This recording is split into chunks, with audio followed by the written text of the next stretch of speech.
Welcome to BRK the first edition. నేను పద్మ. ఇక ఈ రోజు ఏ పేపర్లో ఎలాంటి వార్త ప్రచురితమైందో చూసే ప్రయత్నం చేద్దాం. మనతో పాటు యాడ్ అవుతున్నారు సీనియర్ అనలిస్ట్ బండారు రామ్మోహన్ రావు గారు. గుడ్ మార్నింగ్ అండి రామ్మోహన్ గారు. ఓకే, యాక్చువల్గా ఈరోజు పేపర్లో వెళ్ళేదానికంటే కూడా కొంచెం హాట్ టాపిక్స్ మనకు ముందు తెలిసినవి ఉన్నాయి. ఎలన్ మస్క్ కొత్త పార్టీ పెట్టడం అన్నది యాక్చువల్గా బ్యూటిఫుల్ బిల్కి ఆమోదం తెలిపితే కనుక ఖచ్చితంగా పార్టీ పెడతానని ఎలన్ మస్క్ అప్పుడు చెప్పడం జరిగింది. ఆ విధంగానే పార్టీ కూడా సిద్ధం చేసినట్టుగానే ప్రచారం బాగా జరుగుతుంది. కాబట్టి సో ఏం జరుగుతుందని అనుకోవచ్చు అంటారు? పద్మ గారు, మీకు అట్లాగే బీఆర్కే న్యూస్ ప్రేక్షకుల నమస్కారం. విద్వేషాల పునాదుల మీద కానీ, కోపం మీద కానీ, కోపం వస్తే కొత్త పార్టీ అంటాం కదా, కోపం మీద కానీ పార్టీ పెడితే ఎలా ఉంటుందో మాట్లాడుకునే ముందు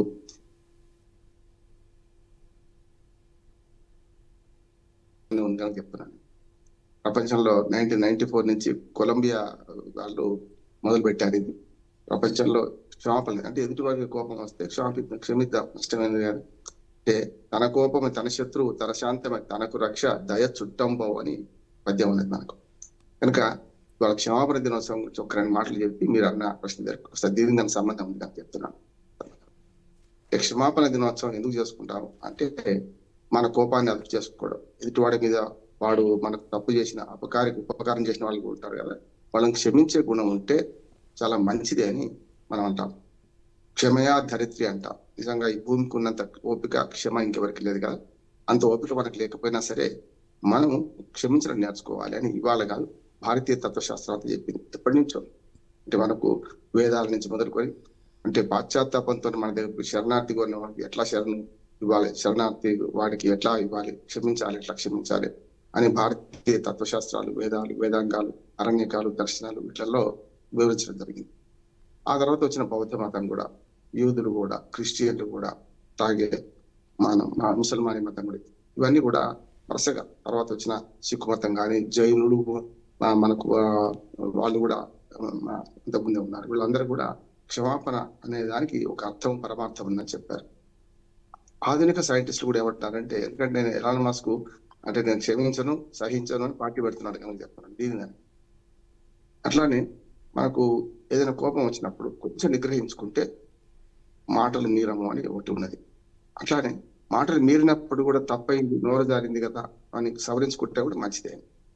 అంటే 2 ఉంటాయి. క్షమాపణ చెప్పడం వల్ల మనకు మానసిక ఆరోగ్యం కూడా బాగుంటుందని చెప్పి స్టాన్ఫోర్డ్ విశ్వవిద్యాలయం తేల్చింది కూడా. చాలా పరిశోధన చేసి ఎవరైతే కాగబెట్టుకొని కోపం పెట్టుకొని చూస్తున్నాం కదా ఎలాన్ మస్క్ ఎట్లా ప్రవర్తిస్తున్నాడు, అట్లా కోపం పెట్టుకొని మన పెట్టరేగిపోయి మాట్లాడితే వ్యతిరేకం మెచ్చుకుంటే వద్దంటే మన ఆరోగ్యం పాడైపోతుంది. అట్లా ఆయన ఏమంటారంటే వాళ్ళ పరిశోధనలో మనం క్షమించే గుణం అలవాటు చేసుకుంటే బీపీలు, షుగర్లు, ముఖ్యంగా బీపీ లాంటివి, హృదయ వేదన ఉండదు అని. అంటే ప్రతిసారి ముళ్ళు పడిచినట్టు హృదయ వేదన ఉండదు అని కూడా ఆయన అన్నాడు. అంటే చాలా పరిశోధన తెలిసినాయి. దాంతోపాటు క్షమించడానికి చాలా మంది వెనక ముందు వెళ్తారు. ఎందుకంటే మన పట్టు నెగ్గాలని చెప్పి. క్షమించడం బలహీనత కాదు, బలమే అంటున్నాను. ఒకరిని క్షమిస్తున్నాను పోరా అంటే దానంత బలం మనకు కొట్టలేదు. కానీ వయసు వర్ష ఉండాలి, 1 వే ట్రాఫిక్ కావద్దు. మనం క్షమిస్తున్నాం, దేవుడు క్షమించడానికి వాడన్నాడు అనుకోండి, మళ్ళీ మనకు కోపం వస్తుంది కదా. అప్పుడు మళ్ళీ కోపం వచ్చి మళ్ళీ మాట అంటాం. కనుక క్షమించడానికి మనకెంత బలం అవసరం, నైతిక బలం అవసరం, మానసిక బలం అవసరం, దీన్ని తీసుకోవడానికి కూడా అంతే బలం అవసరం. అందుకని వయసు వర్ష మనం కూడా ఎవరైనా మనం క్షమించాలంటే దాన్ని లైట్గా తీసుకొని విడిచిపెట్టాలి. నువ్వెవరు నాకు క్షమించడానికి అంటే మళ్ళీ మొదటికి వస్తుంది. కనుక ప్రపంచ క్షమాపణ దినోత్సవం సందర్భంగా మనం ప్రజలందరికీ బీఆర్కే న్యూస్ దాని ప్రేక్షకులు కానీ దాని ద్వారా అందించే సందేశం ఏమిటంటే, మనం క్షమించడం నేర్చుకుందాం, క్షమాపణ స్వీకరించే గుణం కూడా నేర్చుకుందాం. 2 వయసు వర్ష. క్షమించే గుణం నేర్చుకుంటే మనకు మానసిక వేదన ఉండదు, ఇక అక్కడికి అయిపోతుంది, మళ్ళీ మాట పెరగకుండా ఉంటుంది. దాంతోపాటు ఎదుటివాడు కూడా నేను తప్పు చేశాను, వారు క్షమించారు కదా, ఈ పగ కోపం లేదు కదా అనే ఆనందంగా ఉంటుంది. అందుకనే ఇప్పుడు ఎలాన్ మస్క్ కూడా ఏం కోపం వచ్చింది ఆయనకు, నన్ను మిత్రుడు $1,000 ఖర్చు పెట్టుకున్నా, ఇంత ఖర్చు పెట్టా, ఇంత ప్రచారం చేసినా నేను చెప్పిన మాట వింటలేడు అని. వినకపోతే ఏం చేశారు, రామస్వామి అని ఒక ఆయన సలహా అదుపుంది మన భారతీయ మూరాలు. ఆయన ఇప్పుడు చెప్తే వినకపోతే చెడంగా చూడాలని విడిచిపెట్టి వెళ్ళిపోయింది. స్నేహితుని చెడగొట్టుకోకుండా మంచిగా చెప్పి విడిచిపెట్టి వెళ్ళిపోయాడు. ఇవాళ కొత్తది కాదు. మీరు ఏదైనా సలహా ఇస్తే స్వీకరించకపోతే 2 సలహాలు ఉంటాయి. మహాభారతంలో మీకు కణిక నీతి అట్లాగే విదురు నీతి అని ఉంటాయి. కణిక నీతి ఏమో పూర్తిగా ఎదుటివాడిని ఎట్లా లొంగ తీసుకోవాలి, ఏ రకంగా రాజకీయాలు చేయాలి, ఏ రకంగా వాళ్ళని అణచివేయాలి, మనం చెప్తే వినకపోతే ఏం చేయాలి వాడిని అని పూర్తిగా చాణక్య రాజకీయం ఉంటుంది. దాన్ని చేశాం. చాణక్యుడు తర్వాత వచ్చినవాడు. అదే మనకు విదురు నీతి అంటే నువ్వు నేను చెప్తే వినవు, నా మిత్రుడివి, నువ్వు నష్టపోవద్దు, యుద్ధం వద్దు, కౌరవులతో పాండవులు యుద్ధం చేయొద్దు, పాండవులకు వారి భాగం మనకి ఇచ్చేయండి, అది మంచిది అని విదురుడు ధృతరాష్ట్రుడు చెప్తాడు. అని వినడు ధృతరాష్ట్రుడు పుత్ర ప్రేమతో పుత్ర వాత్సల్యంతో ఉన్నాడు. అట్లానే ఒక మిత్రుడిగా ఆ రామస్వామి గారు కానీ ఇప్పుడు ఎలాన్ మస్క్ కానీ ఒక ఒక సలహా ఇస్తే వినకపోతే ఏం చేయాలి? వినకపోతే ఊరుకోవాలి, చెప్పినాం అన్నాడు. కానీ ఇక్కడ ఎలాన్ మస్క్ ఏం చేశారంటే అది వినకపోవడం కాకుండా నేను అంతు చూస్తాను మొదలుపెట్టాను. అంతు చూస్తాను మొదలుపెట్టి కోపం వస్తే కొత్త పార్టీ పెట్టాడు. నేను ఎప్పుడు చాలా రోజులకి రాసేవాడిని, కోపం వస్తే కొత్త పార్టీలు చాలా వస్తాయి. మన భారతదేశంలో కూడా మన పార్లమెంట్ మెంబర్లు, అసెంబ్లీ మెంబర్లు అంతా కలిస్తే ఎంతమంది అంతకు 10 కొత్త పార్టీలు ఉన్నాయి మనకు. కానీ బయటకు రావడం లేదు, అవి ఎలక్షన్లో పాల్గొన్నాయి. కానీ అమెరికాలో కూడా బహుళ పార్టీ వ్యవస్థ ఉంది. మనకు బహుళ పార్టీ వ్యవస్థ అంటే మనకు ఒక రెండే కనపడుతున్నాయి మనకు, రిపబ్లికన్, డెమోక్రటిక్. ఈ రెండు కాకుండా చాలా పార్టీలు ఉన్నాయి. చాలా పార్టీలు కూడా అంత 5% లోపే అన్ని పార్టీలు కలిసి 5-10% ఓట్ల లోపలనే సాధిస్తున్నాయి. మిగతా 90% ఓట్లు ఈ రెండు పార్టీల మీద వచ్చాయి. ఇప్పుడు ఏంటంటే మన ట్రంప్ మీద కోపం వచ్చింది కనుక నేను ఒక పార్టీ పెట్టి నిరూపిస్తా అని ఎలాన్ మస్క్ అంటున్నాడు. ఎప్పుడు కూడా మంచి కోచ్ మంచి ఆటగాడు కాదు. క్రికెటర్ని తయారు చేసిన కోచ్ తను ఆడమంటే ఆడలేడు, మెలకువలు నేర్పుతాడు. ఈత కొట్టవలను అనే పుస్తకం ఉంటుంది, అది రాసిన వాడికి ఈత రాకపోవచ్చు, అదే ఈత కొట్టేవాడికి ఆ పుస్తకం చదవకపోవచ్చు. ఈ మెలకువలు అనుభవం ద్వారా నేర్చుకుంటాం. బావిలో లేకుండా స్విమ్మింగ్ పూల్లో ఏదైనా నీళ్ళలో తెస్తే అప్పుడు ఆటోమేటిక్గా కాళ్ళు ఆడిస్తాం వద్దన్నా.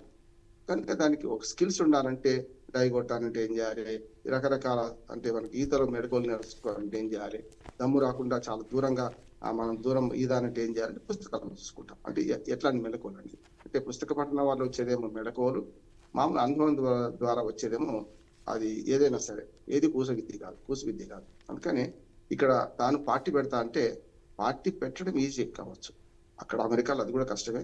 ఎందుకంటే పార్టీ పెట్టడానికి రకరకాల సోర్సెస్ చూపించాలి, మీకు ఆదాయం ఎక్కడి నుంచి వస్తుంది, పార్టీకి సోర్సెస్ ఏమిటి, మీరు ఎట్లా నడుపుతారు అని చూపించాలి.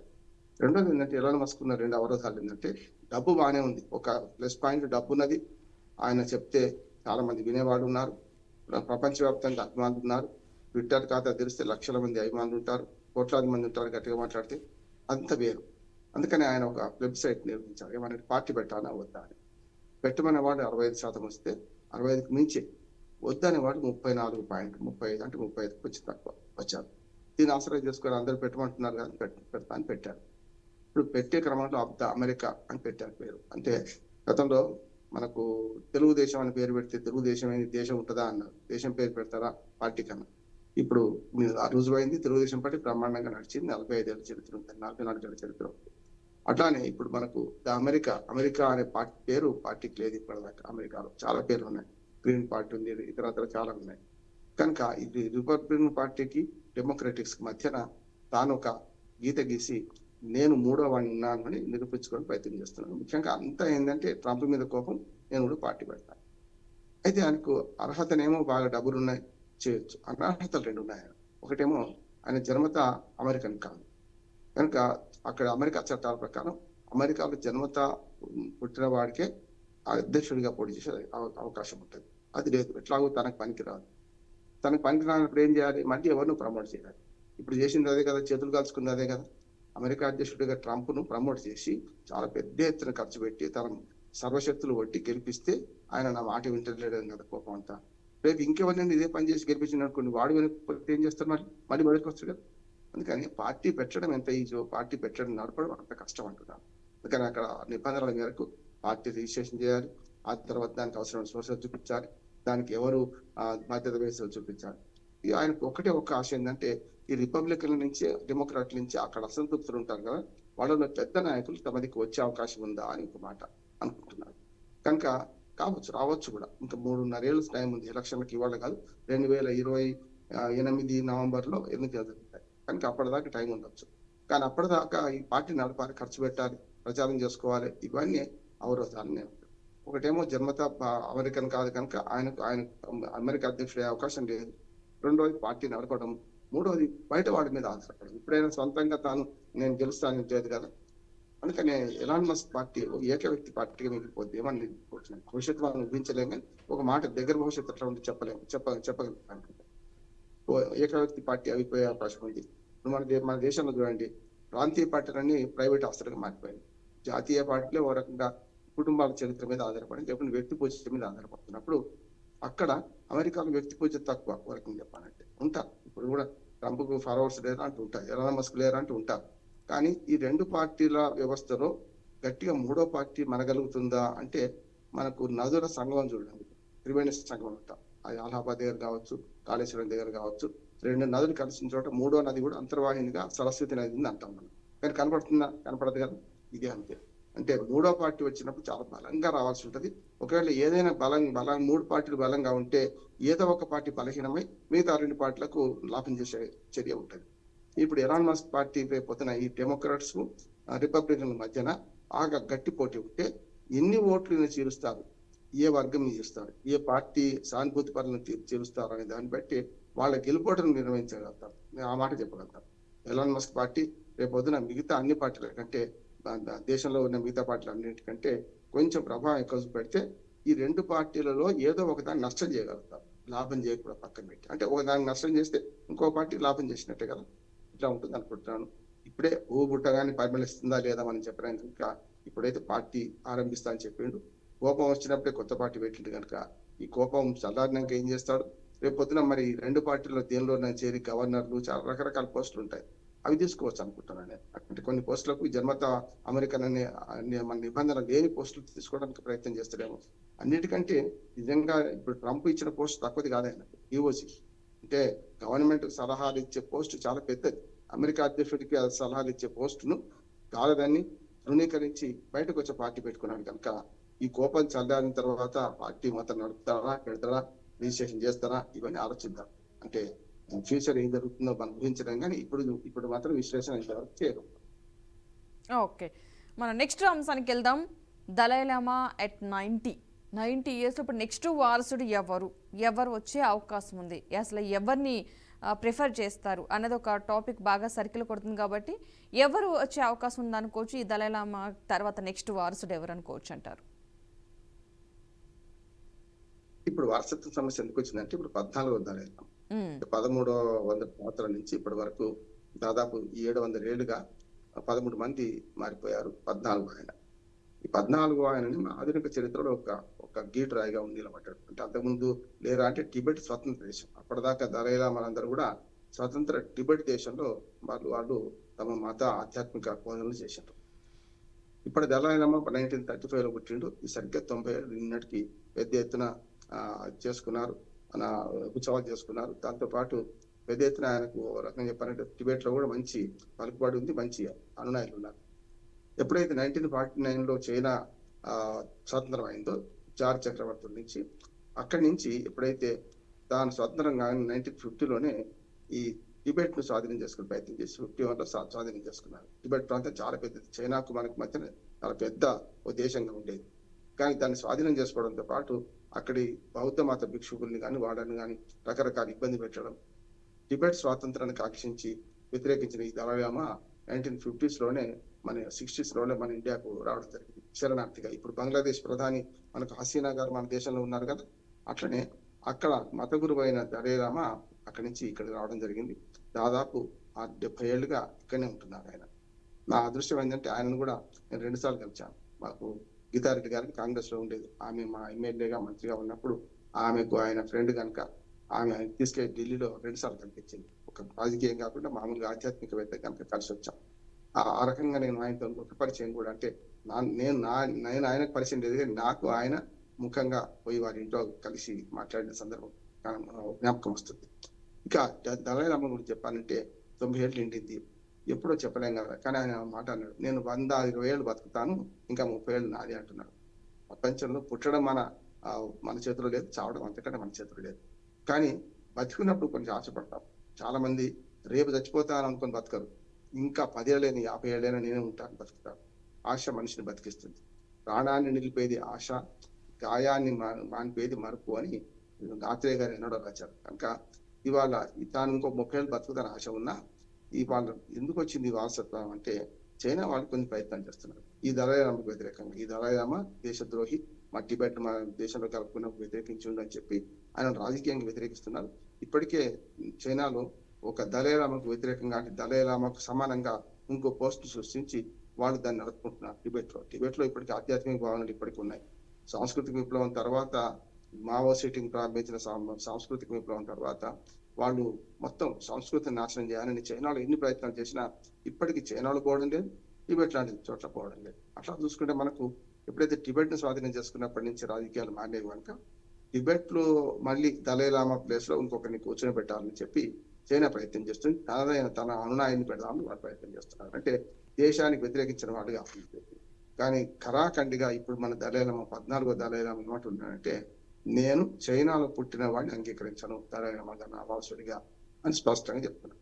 అక్కడ కొన్ని ఉన్నాయి మనం చూస్తాం కదా. ఇప్పుడు మదర్ తెరీసాకు మనకు ఆమెకు దైవత్వం సిద్ధించి అనే పోస్ట్ ఎట్లా ఇచ్చారో కొన్ని ప్రమాణాలు వాళ్ళకి కావాలి. అంటే కొన్ని అతీత శక్తులు ఉన్నాయని నమ్మినప్పుడు మాత్రమే క్రిస్టియానిటీలో ఎట్లా మనకు వాళ్ళ దైవత్వాన్ని సిద్ధించే పోస్ట్ ఇస్తారో ఇక్కడ కూడా కొన్ని దైవత్వాన్ని సిద్ధించే కొన్ని మాయలు మంత్రాలు వరంగా అయోమయం సృష్టించే కొన్ని చర్యలు చేయాల్సి ఉంటుంది. అట్లా చేసే క్రమంలో మొదటిది దళైలామాకు పోలికలు ఉన్న పిల్లలు ఎవరైనా ఉంటే వాళ్ళని తీసుకుంటారు. ఈ దళైలామా కూడా చాలా చిన్న వయసులోనే దళైలామాగా ప్రకటించబడ్డాడు, అంటే బాలుడిగా ఉన్నట్టే. అట్లానే మనకు స్వాములు ఉంటారు కదా, కొన్ని పీఠాల స్వాములు వీళ్ళందరూ ఉంటారు కదా, చిన్న వయసులో స్వీకరిస్తున్నారు. ఎక్కడెక్కడ వాళ్ళు తీసుకొస్తారు అంటే వాళ్ళకి వారసత్వం ఉండదు. ఎందుకంటే పెళ్లి కాదు కనుక వీళ్ళకి పిల్లలు ఉంటారు, వారసులు అంటే పిల్లలు ఉండరు వీళ్ళకి. కనుక ప్రపంచంలో ఎక్కడైనా సరే వెతికే అవకాశం వాళ్ళకు ఉన్నది. బౌద్ధ మత దేశాల్లో బౌద్ధిజం పాటించే క్రమంలో వాళ్ళు వెతికే అవకాశం ఉంటుంది. అందులో భాగంగానే ఇప్పుడు ఇక్కడ దళైలామాను చైనాయేతరుడు కావాలి, చైనాలో జన్మించని వాడు కావాలి అని ఒక షరతు ఇప్పుడు 14వ దళైలామా పెట్టిండు ఆయన. వాళ్ళు ఏమంటున్నారు, చైనాలో జన్మిస్తే నష్టమేంది మీకు, అక్కడి వాడిని ఇస్తాం అని చెప్పి చైనా అంటుంది. ఈ రెండింటి మధ్యన పోటీ జరిగే క్రమంలో మరి బౌద్ధ మతస్థులు ఎక్కువగా ఉన్న టిబెట్ లో కానీ, ఇప్పుడు శ్రీలంకలో కూడా ఉన్నారు, అట్లానే నేపాల్ మన భూటాన్లో కూడా ఉన్నారు. మన దేశంలో పుట్టిన మతం బయట దేశాలకు వెళ్ళి వెరుగుతుంది. మన దేశంలోనేమో బౌద్ధారామాలను ధ్వంసం చేసి శివాలయాలు చేసుకున్నామని. నిజమైన పాత ఇవాళ మనకు శివాలయాలు కనపడుతున్న అమరావతి నుంచి మొదలు పెడితే చాలా వరకు బౌద్ధారామారామని కూడా వాటిని మనం శివాలయాలుగా చేసుకున్నాం. ఒక మంచి ఆరాధన మందిరాలను మనం దైవత్వానికి ఆపాది చేసుకున్నాం, అది వేరే సంగతి. కనుక అట్లా చూసుకుంటే మనకు ఈ దళైలామా వారసత్వాన్ని నిర్ణయించే అధికారం నాకుండాలని చైనా అంటుంది. కాదు మా మతానికి ఉంది, మేము చేసుకుంటాం అని వీళ్ళు అంటున్నారు. 2 ఏళ్ల బాలుడు ఒక ఆయన సేమ్ దళైలామా పోలికలతోనే ఉన్నారు, ఆయన చేస్తామని ఒక ప్రతిపాదన కూడా చైనా చేస్తుంది. దీని మధ్యన ఇప్పుడు ఈయన చనిపోయేదాకా కొత్త దళైలామా రావడానికి వీలు లేదు. ప్రకటించినా కూడా ఆయన వారసుడిగా రేపొద్దున ఉంటాడు కానీ అధికారం తీసుకోవడానికి అధికారం అంటే దండ ఉంటుంది. చూస్తున్నారు కదా, నేను నిన్న ఆయన జన్మదిన శుభాకాంక్షలు తెలిపే వాళ్ళందరూ కూడా ఎట్లా ఆయనకు మొక్కుతున్నారు చూశాం కదా మనకు. కనుక అట్లా చూసుకుంటే 90 ఏళ్ల మనిషి కూడా చాలా ఆరోగ్యంగా కనపడుతున్నారు. చాలా ఇంకా 30 ఏళ్ళు బతుకుతున్న ఆశ మంచి నష్టమైంది. శతమానం భవతి కాదు, మన ఆయుష్ 120 ఏళ్ళు అంటారు, మనిషి జీవితం 120 ఏళ్ళు అంటారు. అందుకని షష్టి పూర్తి చేసుకుంటే ఎందుకు చేసుకుంటాం మనం, సగం అయిపోయింది ఇంకా సగం ఉంది అని చెప్పడం. అందుకని 120 ఏళ్ళు బతుకుతారా ఏమవుతుంది మనం చెప్పలేం. కానీ దళైలామా కోరిక నెరవేరి తన వారసుడిని తానే నిర్ణయించుకుంటాడా లేకపోతే ప్రపంచం నిర్ణయిస్తుందా, ఇవన్నిటి మధ్యన చైనా నిర్ణయిస్తున్నా అనే దానికి కాలమే సమాధానం చెప్పాలి. ఓకే, మరొక అంశం చూద్దాం. ఇక ప్రధాని మోదీకి సంబంధించి భద్రతా మండలిని సత్కరించాల్సిందే. అంతర్జాతీయ సంస్థల ద్వంద్వ ప్రమాణాలతో దక్షిణార్ధ గోళానికి అన్యాయం, ఆ దేశాల సవాళ్లకు విధాన రూపకల్పనలో ప్రాధాన్యమివ్వాలి. బ్రిక్స్ వేదికగా ప్రధాని మోదీ పిలుపు. బ్రెజిల్లో ప్రారంభమైన శిఖరాగ్ర సదస్సు. హాజరు కాని చైనా, రష్యా, ఇరాన్, ఈజిప్ట్ అధ్యక్షులు పహల్గాం దాడిని ఖండిస్తూ రియో ప్రకటన. అభివృద్ధి, వనరుల పంపిణీ, భద్రత సహా అన్నింటా ద్వంద్వ ప్రమాణాలకు దక్షిణార్ధ గోళం బాధితురాల్ని ప్రధానమంత్రి నరేంద్ర మోదీ పేర్కొన్నారు. ఐక్యరాజ్య సమితి, భద్రతా మండలి వంటి కీలక సంస్థలను ప్రస్తుత అవసరాలకు తగ్గట్లుగా సత్వరం సత్కరించాల్సిన ఆవశ్యకతను నొక్కి చెప్పారు. బ్రెజిల్లోని రియో డి జెనీరో నగరం వేదికగా ఆదివారం ప్రారంభమైన బ్రిక్స్ శిఖరాగ్ర సదస్సులో మోదీ ప్రసంగించడం జరిగింది. ప్రజెంట్ మోదీ పర్యటనలు అయితే కొనసాగుతున్నాయి. ఈ నేపథ్యంలో దక్షిణాదికి సంబంధించి అన్యాయం జరుగుతుంది, దక్షిణార్ధ గోళానికి సంబంధించి అంటూ కూడా కొన్ని వ్యాఖ్యలు అయితే చేశారు. సో ఈ అంశానికి సంబంధించి మాట్లాడుకుందాం. మనకు భద్రతా మండలిని సంస్కరించాలని ఎప్పటి నుంచి కోరుతుంది. భద్రతా మండలిలో శాశ్వత సభ్యత్వ దేశాలుగా మనం కూడా ఉండాలని కోరుకుంటున్నాం. మొత్తం 15లో 5 శాశ్వత సభ్య వీటో హక్కు ఉన్న శాశ్వత సభ్య దేశాలు ఉన్నాయి. మిగతా 10 2 ఏళ్ళకి ఒకసారి మారుతుంటాం. అంటే మనకు చాలాసార్లు భద్రతా మండలి అవకాశం వచ్చింది కదా, 2 ఏళ్ళు కాగానే మళ్ళీ కొత్త దేశాలకు అవకాశం ఇస్తారు. ప్రతిసారి 1/3 దేశాలు మారుతుంటాయి ఈ భద్రతా మండలిలో 2 ఏళ్ల సభ్యత్వం కోసం. ఒక రకంగా చెప్పాలంటే ప్రపంచ పరిణామాలు ఒకసారి గమనిస్తే, మొదటి ప్రపంచ యుద్ధం వచ్చిన తర్వాత రెండవ ప్రపంచ యుద్ధం మధ్యన జరిగింది ఏమిటంటే, మొదటి ప్రపంచ యుద్ధం నుంచి గుణపాఠాలు నేర్చుకొని అప్పుడు అంత ఆయుధాలు మన సైన్యం అట్లా కొట్లాడింది కనుక ఆ రకంగా అప్పుడు మొదటి ప్రపంచ యుద్ధం తర్వాత కొన్ని గుణపాఠాలు నేర్చుకొని నానా జాతి సమితి అంటే లీగ్ ఆఫ్ నేషన్స్ అని ఒక పెట్టుకున్నారు. అప్పటికి భారతదేశం మనకు బ్రిటిష్ వాళ్ళ ఆధ్వర్యంలో ఉంది. భారతదేశం ఒక మయన్మార్ నుంచి మొదలుకొని చాలా దాదాపు రవి అస్తమించని సామ్రాజ్యం అంతా బ్రిటిష్ వాళ్ళది కనుక అప్పుడు లీగ్ ఆఫ్ నేషన్స్ అని పెట్టుకున్నాం. అందులో మన భాగస్వామి అంతా బ్రిటిష్ తరఫున నుంచి. తర్వాత 30 ఏళ్ళలోగానే ముసలి అయిపోయింది. దాని రెండో ప్రపంచ యుద్ధం వచ్చింది 1941 నుంచి 45 దాకా 46 దాకా. ఆ రెండో ప్రపంచ యుద్ధం వచ్చినప్పుడు దీన్ని నివారించలేకపోయింది కదా భద్రత మన లీగ్ ఆఫ్ నేషన్స్ నానా జాతి సమితి అని చెప్పి 48లో మన కొత్తగా మనకు 46 తర్వాత యుద్ధం తర్వాత మనకు కొత్తగా మనకు ఈ ఐక్యరాజ్య సమితి యునైటెడ్ నేషన్స్ యుఎన్ ఆర్గనైజేషన్ అని చెప్పి మనం ఏర్పాటు చేసుకున్నాం. అది ఇప్పుడు దాదాపు 48లో వచ్చిందంటే దాదాపు 70-80 ఏళ్ళు కావస్తుంది. ఇది కూడా ముసలి అయిపోయింది. ఈ దేశంలో మనకు సార్క్ సదస్సు జరుపుకుంటున్నాం, G7 సదస్సులు ఉన్నాయి, బ్రిక్స్ సదస్సు కూడా జరుపుకుంటున్నాం. బ్రిక్స్ 25 దేశాలు అనుకున్నాం.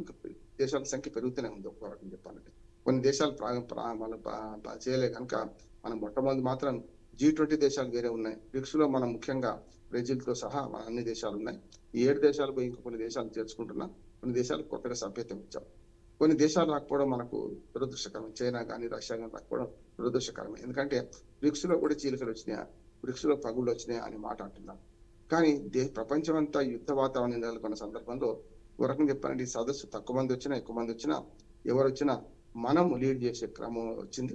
ఇవాళ కొత్త సమీకరణ అవసరం ఉన్నాయి. అందుకని భద్రతా మండలిని సంస్కరించాల్సిందే అనే తీర్మానాన్ని పూర్తిగా సమర్థించాలి. మన భారతదేశం దానికి కట్టుబడి ఉంది. దాన్ని ప్రతిపాదించి కూడా మనం ఒక రకంగా చెప్పాలంటే భద్రతా మండలిలో మనకు మన భారతదేశం ఇవాళ జనాభాలో ఫస్ట్ చైనాను మించిపోయినాం. అట్లానే ఆర్థిక అభివృద్ధిలో 4వ స్థానానికి చేరుకున్నాం. అతి త్వరలో మన ప్రపంచ ఆర్థికంలో 3వ స్థానానికి చేరుకుంటాం. అమెరికా చైనా తర్వాత మనమే ఉంటాం. అటువంటి పరిస్థితులలో మన దేశాన్ని అలక్ష్యం చేయడానికి వీలు లేదని చెప్పి వాళ్ళ బ్రిక్స్ సదస్సు ఏదైతే పిలిపించిందో అది మంచిది, ఆహ్వానించదగ్గది. ఖచ్చితంగా మనందరం కొట్లాడాల్సింది. చాలా దేశాలు కూడా మనకి మద్దతు ఇస్తున్నాయంటే ఇది బ్రిక్స్ మన భద్రతా మండలిలో భారతదేశానికి శాశ్వత సభ్యత్వం కల్పించాలని డిమాండ్ చేస్తున్నాయి. మనకు ప్రధానంగా 2 శత్రువులు ఉన్నారు. ఒకటేమో వీటో పవర్ ఉన్న పక్కన మన చైనా, వీటో పవర్ ఉన్న అమెరికా లాంటిది కూడా మిత్ర దేశంగా నటిస్తూనే మనకు ద్రోహం చేస్తుంది. ఎప్పుడు మనకు రానివ్వడింది కనుక పాకిస్తాన్ ఇట్లాంటి దేశాలను కూడా వీటో పవర్ లేకపోయినా కూడా వాటి మెప్పు కోసం లేకుంటే వాటి మండ కోసం ఈ దేశాల అట్లా ప్రవర్తిస్తాయి. రష్యా లాంటి దేశం మనం సమర్థిస్తున్నది వరకు చెప్పాలంటే. మిగతా 2 దేశాలు న్యూట్రల్, అమెరికా అయితే చెప్తారు వింటారు. కనుక ఇవాళ భద్రతా మండలిని సంస్కరించాలి. ప్రపంచంలో అశాంతి పెరిగి 4 యుద్ధాలు జరుగుతున్నాయి కనుక యుద్ధాలను ఆపాలంటే భారతదేశం లాంటి దేశానికి వీటో పవర్ ఉండి ఉన్న దేశంగా భద్రతా మండలిలో చోటు కల్పించాలని మనం అందరం కోరుకోవాల్సింది. భారతీయులమే కాదు ప్రపంచవ్యాప్తంగా మనకు మద్దతు పెరుగుతుంది. ఆ మద్దతుని ఇంకా సమీకరించుకోవడానికి మోడీ గారు చాలా దేశాలు తిరిగారు. నిన్నగా మొన్న కొన్ని దేశాల ప్రతిష్టాత్మక అవార్డులు కూడా ఆయన అందుకుంటున్నారు. ఇది ఒక రకంగా చెప్పాలని మన గర్వకారణం. ఇందిరాగాంధీ తర్వాత నెహ్రూను పక్కన, నెహ్రూ ఎప్పుడు కూడా ఇవైపోలేదు. నెహ్రూ, ఇందిరాగాంధీ తర్వాత ఇంత శక్తివంతమైన నాయకుడు మన దేశానికి ఉండడం మన గర్వకారణం అని నేను అంటాను. Okay, right. థ్యాంక్ యూ అండి రామ్మోహన్ గారు, మంచి విశ్లేషణ అయితే అందించారు. సో చూసారు కదండి, ఇది వాళ్ళ బీఆర్కే ద ఫస్ట్